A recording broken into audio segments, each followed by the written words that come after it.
El Club Natació Terrassa rep aquest dijous a partir de 3:15 del vespre el Club Natació Barcelona en el primer partit de les semifinals del play-off pel títol a la divisió d'honor de waterpolo. El conjunt senevista és aquesta temporada la particular bèstia negra dels egarencs perquè han guanyat els 3 partits. El primer d'ells va ser el passat octubre a la Copa Catalunya, on l'equip de Dani Nar va caure per 11-12. Ja en competició de Lliga, tant el partit d'anada com el de tornada s'han saldat en victòria pels de Toni Esteller per 9-6 i 8-10 respectivament.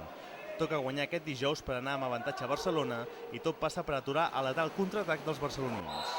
És una errada nostra i van a contraatac i a marcar gols, no? Això hem de vigilar aquestes coses. És l'estil de joc que probablement pitjor se'ns dona. Les virtuts d'aquest equip és que penalitzen molt el teu error, no? Tot dependrà molt de la nostra eficàcia en atacs. Si nosaltres, en la mesura que nosaltres no aconseguim solucionar els nostres atacs amb gol, correm gran perill de rebre un contraatac o d'un desequilibri defensiu en el replegament. Per aquest primer partit de semifinals, el tècnic del natació recupera Òscar Aguilar, que es va perdre als quarts de final per un trencament fibrilar a l'esquena. Dissabte a la 1 de la tarda jugarà a Barcelona el segon partit de la sèrie. Si fos necessari un tercer, aquest es disputaria també a la Nova Escullera diumenge a la mateixa hora.